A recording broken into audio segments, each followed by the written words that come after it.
सभापति महोदया, उत्तर प्रदेश से जब से हारे हैं तब से कोई नमस्कार नहीं कर रहा है। तकलीफ वो है आपको। कंप्लीट करिए। वो वीडियो हमने देखा है कि कोई किसी को नमस्कार नहीं कर रहा है, कोई किसी को देख नहीं रहा है। चलिए, धन्यवाद माननीय। और जो अपने आप को बहुत ताकतवर कहते थे, बहुत ताकतवर कहते थे आप अपने आप को, जिसने हराया उसको नहीं ये हटा पा रहे हैं। अब बात समझ में नहीं आई ना? माननीय जिसने हराया उसको नहीं हटा पा रहे। शेर आया था कि कोई और आया था, वो कहानी में नहीं पढ़ूंगा यहाँ पर। फिर मैं बोल दूंगा तो फिर कहोगे कि क्या बोल दिया मैंने, इसलिए मत बुलवाइए तो ही अच्छा है। कि कुछ तो धन्यवाद माननीय सदस्य। धन्यवाद माननीय सदस्य श्री अखिलेश यादव जी।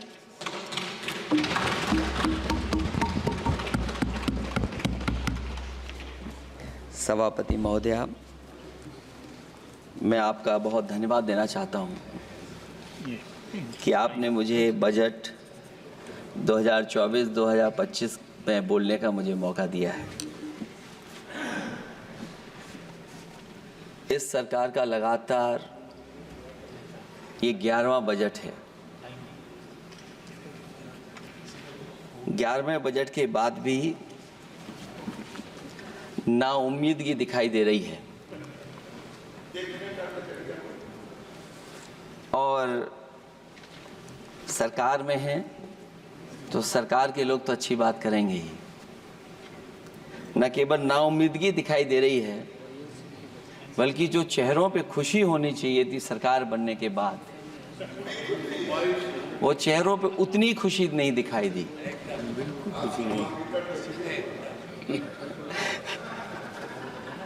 ये 11वें बजट में बेरोजगारों के लिए, युवाओं के लिए, गांवों के लिए और उनकी तकलीफ परेशानी का जो मुद्दा है वो 9-2-11 दिखाई दे रहा है मुझे। महंगाई में घर चलाना, बच्चों को पढ़ाना और घर के बड़े बुजुर्गों की दवा इलाज से लेकर के महंगाई का जो सामना करना पड़ रहा है, ये बातें परिवार वाले बखूबी जानते हैं।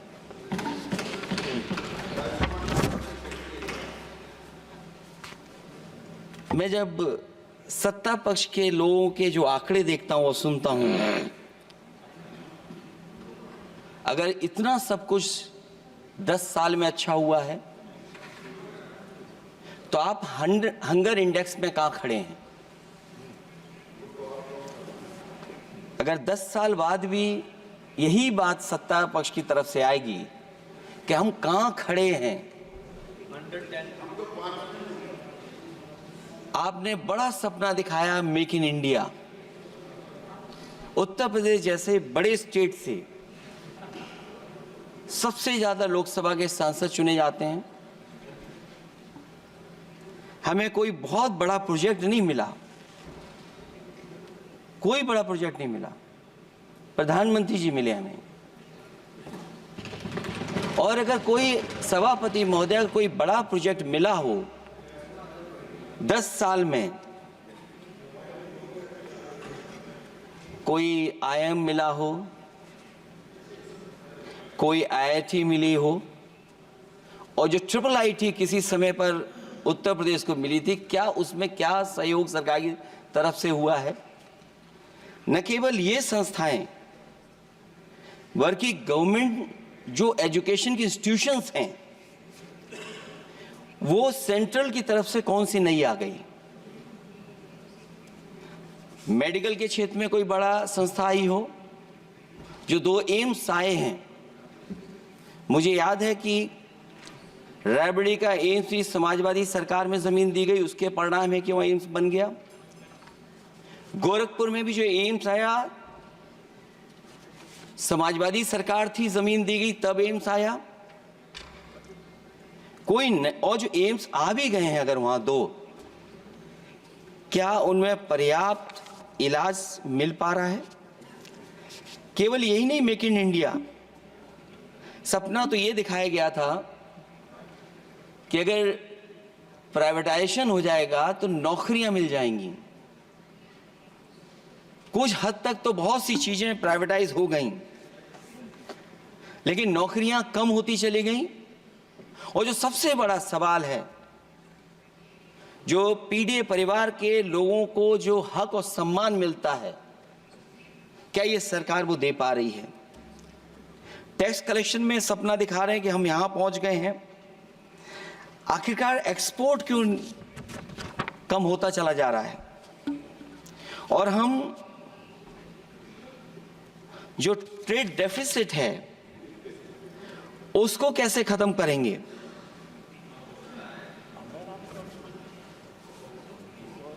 दस साल में अगर हम वहीं के वहीं खड़े हैं और कोई ऐसा कुछ न दिख रहा हो, और परिणाम जो रिजल्ट आए हैं यूपी के, उसमें दिखाई दे रहा है कि आपने कितना काम किया है। सभापति महोदय, अगर ये सब कुछ अच्छा किया होता तो क्या परिणाम ऐसे आए होते? जहां हारे ही नहीं हैं आप, सीटें ही कम नहीं हुई हैं। देश के प्रधानमंत्री जी भी वोट से हारे हैं, वोट से हारे, जो कभी 5 लाख तक जीतना था जिन्हें, या 10 का टारगेट बनाया था, कितने से जीते? तो कम से कम इन चीजों को तो देखें। मैं जब सुनता हूं सत्तापक्ष लोगों को तो मुझे वो लाइनें याद आ जाती कि वो झूठ बोल रहा था, बड़े सलीके से मैं एतवार न करता तो और क्या करता।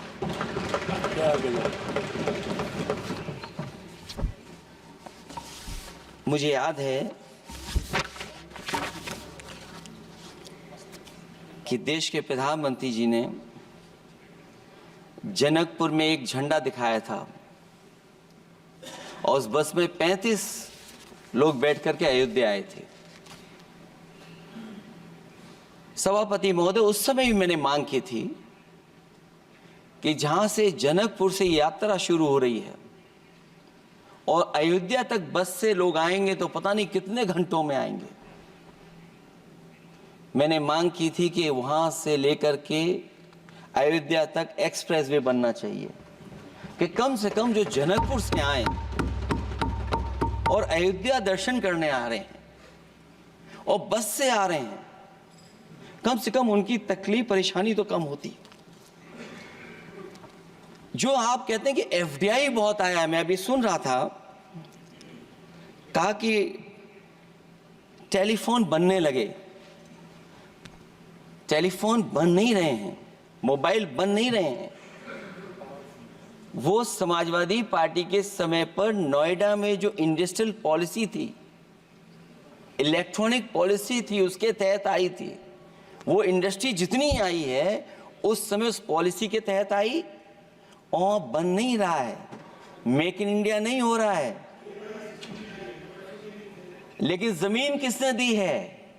जमीन किसने दी थी उन लोगों को? बिना जमीन पर हवा में बना दो तो मैं आपका धन्यवाद दूंगा। उस पॉलिसी के तहत वो झूठ बोल रहा था बड़े सलीके से। आप कह रहे हैं कि एफडीआई लाए हैं हम लोग। एफडीआई, अगर पूरे देश का हम एफडीआई देखें तो उत्तर प्रदेश को कितना एफडीआई मिला है? सभापति महोदय, अगर 1% से ज्यादा भी एफडीआई उत्तर प्रदेश को मिला हो तो बताइएगा आप। जो प्रोजेक्ट डिले हो रहे हैं, जिसकी वजह से कॉस्ट ओवररन हो रही है, उसका जिम्मेदार सभापति महोदय कौन है? डबल इंजन की सरकार है। लखनऊ में भी सरकार आपकी है, दिल्ली में भी सरकार आपकी है। आखिरकार ऐसा क्यों हो रहा है?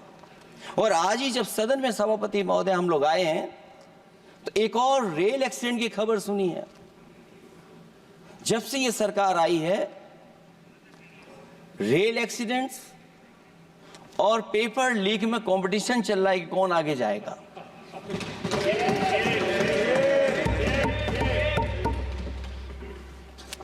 मैं तो अखबारों में पढ़ता था सभापति महोदय कि तोड़ फोड़ करके ये सरकार बनाते हैं। अभी एक सदस्य पिछली बार वो तोड़ फोड़ कर करके शायरी भी बनाने लगे हैं। जो प्रोजेक्ट और जिस प्रोजेक्ट के लिए प्रधानमंत्री जी एयरफोर्स का सबसे बड़ा हवाई जहाज हरकुलिस विमान लेकर के आए थे और वो सड़क पर उतरे थे, वो एक्सप्रेसवे पर उतरे थे। मैं समझता हूं सभापति महोदया, यहां जितने माननीय सदस्य हैं सब ने देखा होगा और सब ने निर्देश के अनुसार उस पर ट्वीट भी किया होगा। वो जो एक्सप्रेसवे अगर किसी ने बनाया था सभापति महोदय, जो डिजाइन, टेक्नोलॉजी का पार्ट, अलाइनमेंट, वो समाजवादियों की देन थी, वो आपकी देन नहीं थी। ये बात मैं इसलिए कह रहा हूं सभापति महोदया क्योंकि इस बजट में सरकार चलाने के लिए आपने पैकेज दिया है। हमें कोई नाराजगी नहीं है पैकेज देने की, आप पैकेज और दीजिए। लेकिन अगर आप बक्सर से भागलपुर एक्सप्रेसवे बना रहे हैं तो आप उत्तर प्रदेश की पूर्वांचल एक्सप्रेसवे को क्यों नहीं जोड़ रहे हैं? और मैं तो कहूंगा आपसे कि केवल अगर आप 25 किलोमीटर जोड़ देंगे, जहां पूर्वांचल एक्सप्रेसवे रुक गया था, केवल 25 किलोमीटर आप जोड़ देंगे तो दूसरे काम को अपना जो बनाते हैं, आप ये कह पाएंगे कि दिल्ली से लेकर के आपने भागलपुर तक एक्सप्रेसवे दिया है। हाँ जी, वो अभी से नहीं, बहुत पहले से बन रहा है। बहुत पहले से बन रहा है। मैं ये नहीं कहना चाहता कि क्या दिया आपने, मैं ये कहता हूं कि अगर आप बक्सर से भागलपुर एक्सप्रेसवे दे रहे हैं केवल बिहार के लोगों को खुश करने के लिए, मैं उससे सहमत हूं कि आप बिहार की तरक्की के लिए एक्सप्रेसवे दें, लेकिन जो पखनपुरा जो आखिरी गांव है जहां पर छूट गया है, वहां से आप क्यों नहीं जोड़ रहे हैं? और हमारे स्टेट के लिए आप कोई नया एक्सप्रेसवे क्यों नहीं दे रहे हैं? आप हमारे लिए क्यों नहीं दे रहे हैं एक नया एक्सप्रेसवे? आप दिल्ली के बजट से दे रहे हैं, आप यूपी अपने बजट से बना रहा है। आप बताइए कोई यूपी को आपने एक्सप्रेसवे दिया हो? कोई एक्सप्रेसवे नहीं दिया। और मैं तो कहूंगा, और याद दिलाइएगा अपनी सरकार को, एक बुंदेलखंड एक्सप्रेसवे बना था, अभी बताएंगे आपको उसका भी। सभापति महोदय, एक बुंदेलखंड एक्सप्रेसवे दिया सरकार ने, उत्तर प्रदेश सरकार ने, वो दिल्ली के बजट का नहीं है। मैं मांग कर रहा हूं कि दिल्ली के बजट से कोई एक्सप्रेसवे मिलना चाहिए। जो बुंदेलखंड एक्सप्रेसवे दिया, प्रधानमंत्री जी उद्घाटन कर करके वापस लौटे, अब रिपेयर का पैसा कौन देगा? वो आज भी रिपेयर मांग रहा है। सभापति महोदय, कोई कल्पना कर सकता है कि नया एक्सप्रेसवे बना हो जिसका प्रधानमंत्री जी ने उद्घाटन किया हो, वो आज रिपेयर मांग रहा हो? और वो एक्सप्रेसवे 6 लेन नहीं है, वो 4 लेन है। मैं इसमें भी सुझाव देना चाहता हूं, ये जो बुंदेलखंड वाला एक्सप्रेसवे है, ये अभी 15,000 करोड़ से ज्यादा का बना है स्टेट गवर्नमेंट का। इसको मुनाफा नहीं हो रहा, टोल कलेक्शन नहीं है बहुत ज्यादा। इसको सतना से जोड़ दिया जाए और बुंदेलखंड जहां से शुरू हो रहा है हमारे डिस्ट्रिक्ट इटावा से, कम से कम उसको हरिद्वार तक ले जाना चाहिए। अगर हरिद्वार से लेकर के सतना लोग चले जाएंगे तो शायद बुंदेलखंड के लोगों को भी लाभ होगा। और सबसे बड़ी बात है सभापति महोदय, दिल्ली और लखनऊ मिलकर के उन एक्सप्रेसवे की सेफ्टी से और उसकी डिजाइन से खिलवाड़ कर रहे हैं। जो इंडियन रोड कांग्रेस कहती है, जो डॉक्यूमेंट कहता है, वो ये कहता है कि मीडियन सड़क का 12 मीटर से लेकर के 14 मीटर होना चाहिए। आप जाकर के देख के आइए, जो पूर्वांचल वाला बना है उसका मीडियन कितना है? क्या भविष्य में आपने चलने वालों की सेफ्टी के साथ खिलवाड़ की है कि नहीं की है? ये आपको विचार करना पड़ेगा। जिस समय लद्दाख और चीन को लेकर के सवाल उठा था सभापति महोदय, उस समय पॉलिटिकल पार्टी से सुझाव मांगे गए थे और सुझाव ये मांगे गए थे कि आप क्या सुझाव देना चाहते हैं। तो उस समय जो सुझाव समाजवादी पार्टी ने दिया था वो सुझाव ये था कि लिपू लेक से लेकर के आपके ग्वालियर तक 6 लेन हाईवे बनना चाहिए। कभी ज़रूरत पड़ने पर सीमाओं पर हमारी फौज का आना जाना जल्दी हो जाए। और मुझे याद है जो अखबारों में मैंने पढ़ा था, सरकार ने उसको स्वीकार कर लिया था कि 6 लेन हाईवे बनेगा वो। लेकिन जब टेंडर की बात आई तो सुनने में आया कि वो 4 लेन बनने जा रहा है। और अभी जब वो काम हो रहा है, जब काम मैंने दोबारा उसको देखा तो पता लगा कि डबल लेन पेव शोल्डर बन रहा है। सोचिए कहाँ 6 लेन बनाने की बात थी, आप डबल लेन पेव शोल्डर बना रहे हैं। और पता नहीं कौन उस हाईवे को डिजाइन किसने किया है डिजाइन कि जितने भी कस्बे उसके आसपास पड़ रहे हैं, कस्बे वाले अब नाला कहां से बनाएं, घर ऊंचा करें कि सड़क को तोड़ें। बहुत सारे कस्बों को वो समस्या के संकट में डाल दिया है सरकार ने।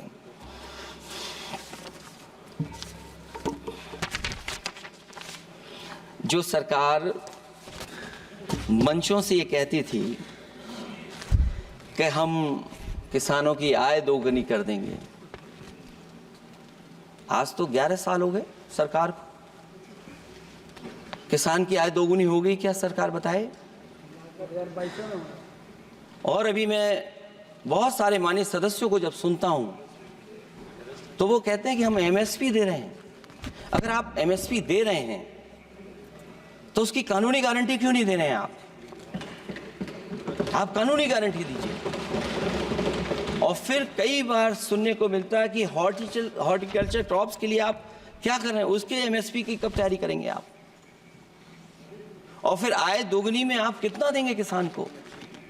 जो पिछले बार बजट में कहा गया था कि एग्रीकल्चर इंफ्रास्ट्रक्चर के लिए 1 लाख करोड़ देश को मिलेगा। अगर 1 लाख करोड़ देश को मिला होगा एग्रीकल्चर इंफ्रास्ट्रक्चर को, तो कम से कम यूपी का शेयर कुछ तो रहा होगा। सभापति महोदय, सरकार ने अगर एक भी मंडी बनाई हो तो बता दें। हाँ, ये अलग बात है कि अगर आप कोई चीज सुधारने के लिए कोई परिवर्तन कर रहे हैं, स्टोरेज के लिए किसी को पहले ही बता दे रहे हैं, वो बात अलग है। लेकिन किसान कहां जाएगा जहां उसको रेट मिलेगी? और फिर ये इस बजट में कहा जा रहा है कि हम 109 high yielding and climate resilient varieties लाएंगे। तो सभापति महोदय, हम अपने माननीय मंत्री से कहेंगे कि वो ग्लोबल वार्मिंग के लिए जो आप काम पिछले कितने वर्षों से कर रहे हैं, क्या हुआ उस ग्लोबल वार्मिंग का? COP21 में भी आप हुआ है, G20 में भी आपने आश्वासन दिया और कुछ नहीं किया। तो आपको क्या लाना पड़ रहा है? 109 high yielding and climate resilient varieties. आप मुझे बताओ किसान पर कब तक पहुंचाओगे आप? और उसको पहुंचाने के लिए आपके पास क्या इंतजाम है? और फिर दूसरे पैराग्राफ में फिर बदल जाते हैं आप। अभी आप बात कर रहे हैं रेजिलेंट वैरायटीज की और फिर आप कह रहे हैं कि हम नेचुरल फार्मिंग को बढ़ावा देंगे। सभापति महोदय, इस सरकार बताए कि रेजिलेंट क्रॉप सीड्स कब तक पहुंचा देंगे, उससे लाभ किसानों को कैसे मिलेगा? और फिर नेचुरल फार्मिंग जो अभी भी कर रहा है किसान कई जगह पर, उसके लिए क्या अलग से पैकेज है आपके पास बजट में? आपने तो केवल सभापति महोदय एक चीज सीखी है पार्ले जी बिस्किट से, महंगाई और मुनाफा। इस सरकार ने 10 साल में डीएपी की बोरी को, खाद की बोरी को छोटा कर दिया। इससे और ज्यादा छोटा मत करना आप। और आपने डीएपी, जब किसान डीएपी लेने गया तो सरकार ने कहा कि बिना नैनो यूरिया के आप नहीं मिलेगा आपको। मैं सरकार से जानना चाहता हूं कि नैनो यूरिया से क्या लाभ पहुंचा है किसानों को, ये बताइए। नैनो यूरिया से क्या लाभ पहुंचा है सरकार बताए।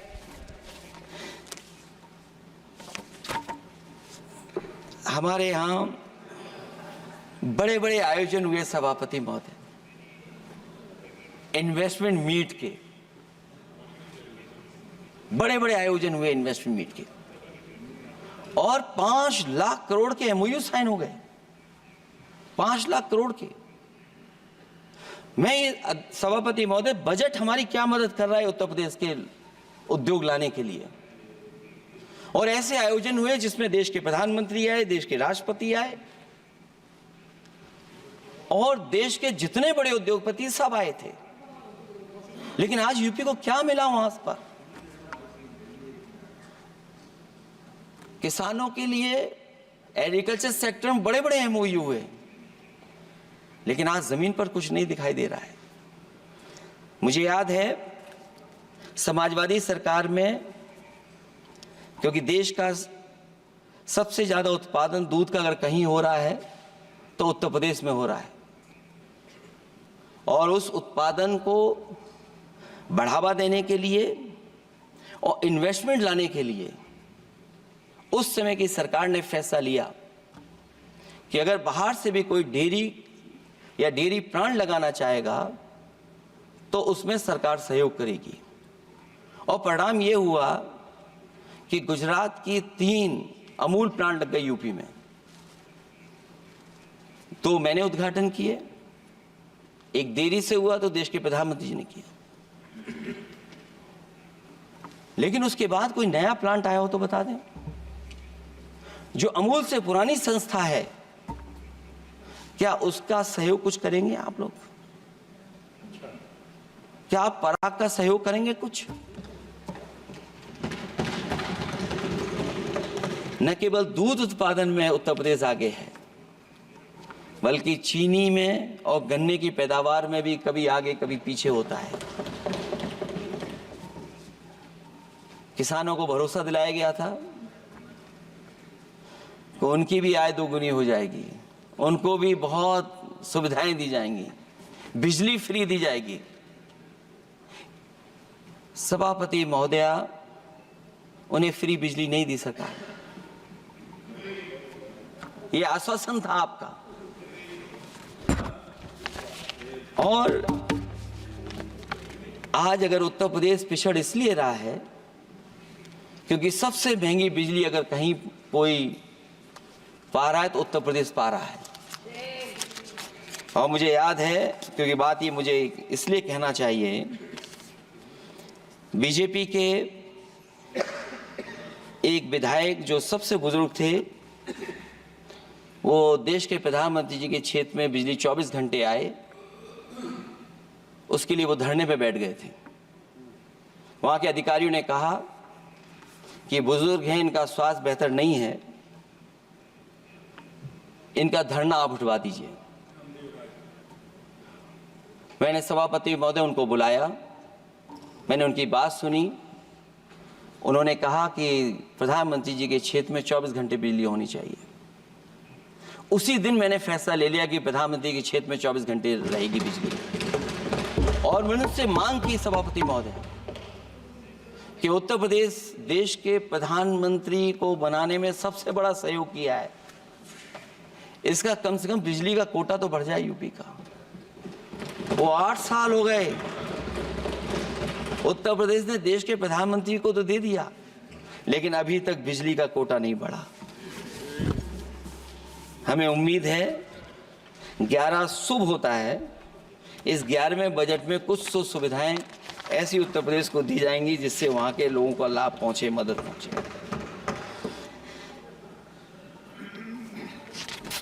जहां किसान आत्महत्या कर रहा है, और पिछले 10 साल में सरकार जानती होगी कि कितने किसानों ने आत्महत्या की है, लाखों लाख किसान आत्महत्या कर चुके हैं। जहां किसान तकलीफ और परेशानी में है, वहीं सबसे ज्यादा अगर संकट किसी चीज पर आया तो वो नौकरी पर आया है, रोजगार पे आया है। जब सरकार का बजट मैं पढ़ता हूं तो जो स्कीम्स लाई जा रही हैं उसमें, क्या ये स्कीम नौजवान को पक्की नौकरी दिलाएगी? क्या इन स्कीम से 5,000 रुपए देकर के आप नौजवान का भविष्य बनाना चाहते हैं? आप क्या दे रहे हैं आप? और मुझे तो ये लगता है कि जो वर्क फोर्स आप बना रहे हैं ट्रेनिंग देकर के सरकार के पैसे से, अंतोगत्वा इनको भी एक्सप्लॉइट वही लोग करेंगे, उद्योगपति। आखिरकार जब इतनी टेक्निकल, इतनी ट्रेन फोर्स होगी, तो आप ये मुझे बताइए कि उसके भविष्य क्या होगा। अगर इतने बड़े पैमाने पे आप ट्रेनिंग करा रहे हो, सरकार का बजट उसमें खर्च हो रहा है, तो सभापति महोदय उनका भविष्य क्या होगा 5 साल के बाद। और जो अग्निवीर वाली नौकरी है सभापति महोदय, कोई भी नौजवान जो फौज के लिए तैयारी करता है वो कभी स्वीकार नहीं कर सकता।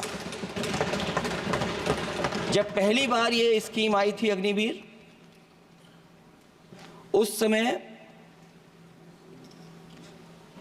बड़े बड़े उद्योगपतियों से ट्वीट कराया गया था कि अग्निवीर से अच्छी कोई योजना नहीं है, इनको हम नौकरी दे देंगे, हम अपने यहां रख लेंगे। और शायद सरकार में बैठे लोगों को यह बात याद होगी, क्योंकि सरकार खुद स्वीकार करती है स्कीम ठीक नहीं है, तभी वो अपनी अपनी सरकारों से कह रहे हैं कि अग्निवीर वाले जो लौट करके आएंगे उन्हें कोटा दीजिए, आप नौकरी दीजिए।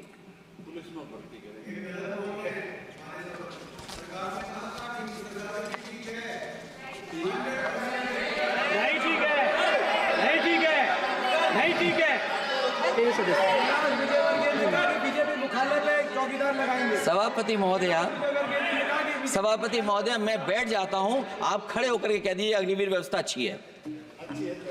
मैं इस सभा में खड़े होकर कहता हूं, उस राज्य से आता हूं, हिमाचल प्रदेश से, जिसने पहला परमवीर चक्र विजेता मेजर सोमनाथ शर्मा दिए। कारगिल के युद्ध में सबसे ज्यादा शहीद होने वाले हिमाचल प्रदेश के वीर नौजवान थे। 4 परमवीर चक्र विजेता हुए, उसमें से 2 कैप्टन विक्रम बत्रा और सूबेदार संजय कुमार हिमाचल प्रदेश से हुए। और मैं कहता हूं, जी हां, जो लंबे समय से मांग थी 1 रैंक 1 पेंशन की, किसी सरकार ने पूरी नहीं की, वो नरेंद्र मोदी जी की सरकार ने यहां पर पूरी की है। और मैं एक बात और कहता हूं, अखिलेश यादव जी सुन ले, अग्निवीर में 100% एम्प्लॉयमेंट की गारंटी है और रहेगी। माननीय सदा साहब अपनी बात सभापति महोदय, जो मैंने बहुत छोटा सवाल पूछा था, मैं दूसरी बात कहता हूं। अगर ये जो बात आप कह रहे हो, तो आपको जरूरत क्यों पड़ रही कि आपको उत्तर प्रदेश में और प्रदेशों में कोटा देना पड़ रहा है 10%? सभापति महोदय, सभापति महोदय, सभापति महोदय, बैठिए। सभापति महोदय, जहां तक परमवीर, रुक जाइए।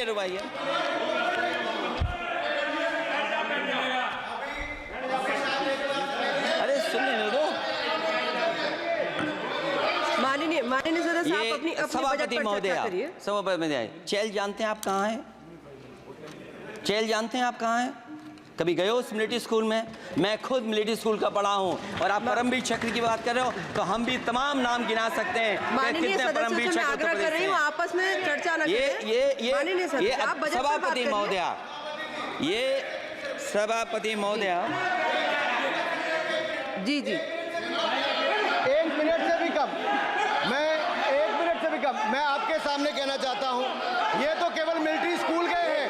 मैं आज भी टेरिटोरियल आर्मी के 124 रेजिमेंट में कैप्टन के रैंक पे अपनी सेवाएं दे रहा हूं। अखिलेश जी केवल ज्ञान मत बांटिए, राहुल गांधी जी के साथ बैठकर अब वहां बुलाने का झूठ बोलने की आपको आदत पड़ गई। प्लीज बैठिए, प्लीज।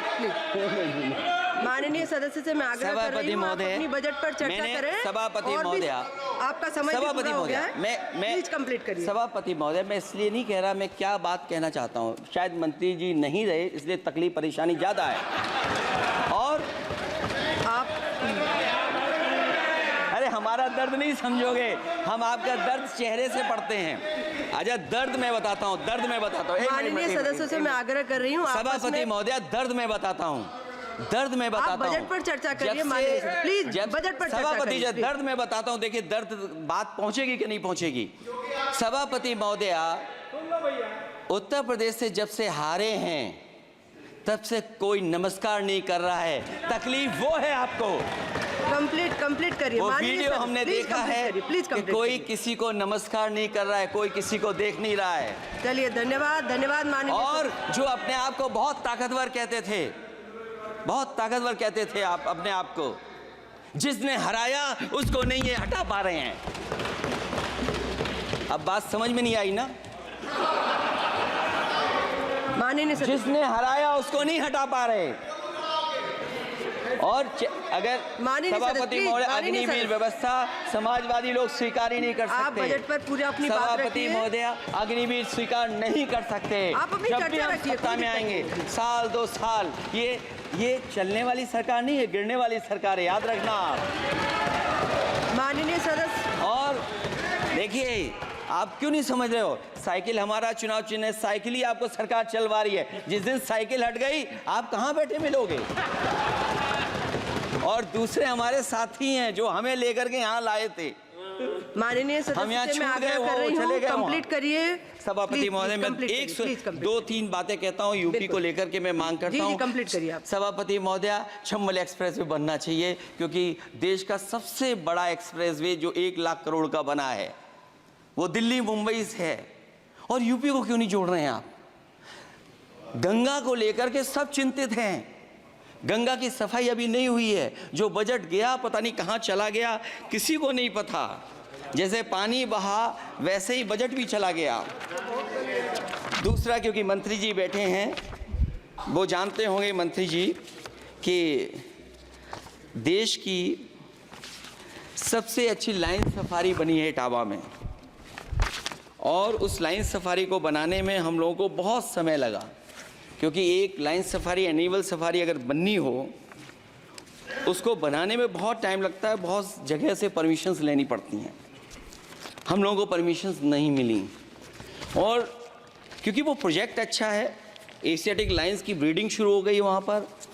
ये सरकार इसलिए नहीं शुरू करना चाहती है क्योंकि वो समाजवादियों ने बनाई है। पहली बार देश में एशियाटिक लाइन्स पैदा हो रहे हैं। नहीं, वहाँ पर इटावा में पहली बार हो रहे हैं, और वो इसलिए नहीं शुरू कर रहे हैं। और वो शेर मैं बता दूंगा आपको, शेर आया था कि कोई और आया था, वो कहानी मैं नहीं पढ़ूंगा यहाँ पर, फिर मैं बोल दूंगा तो फिर कहोगे कि क्या बोल दिया मैंने। इसलिए मत बुलवाइए तो ही अच्छा है कि कुछ तो धन्यवाद माननीय सदस्य, धन्यवाद। कुछ मत बुलवाइए मुझसे। सभापति महोदय, मैं ये कहना चाहता हूँ कि लाइन सफारी, एनिमल सफारी उस क्षेत्र की, यूपी की प्राइड है वो, कि पहली बार ब्रीडिंग सेंटर एशियाटिक वहाँ पर बन गया है। दिल्ली की सरकार और यूपी की सरकार मिलकर के उसको शुरू नहीं होने दे रही है। मुझे उम्मीद है कि उसको शुरू करवा देंगे आप। और आखिरी में मैं कहता हूँ, चलते चलते आप 2 लाइनें कहता हूँ। बुनियाद को नकार कर जो इमारतें उठाएंगे, हम भी देखते हैं वो किस मंजिल तक जाएंगे। धन्यवाद। बहुत बहुत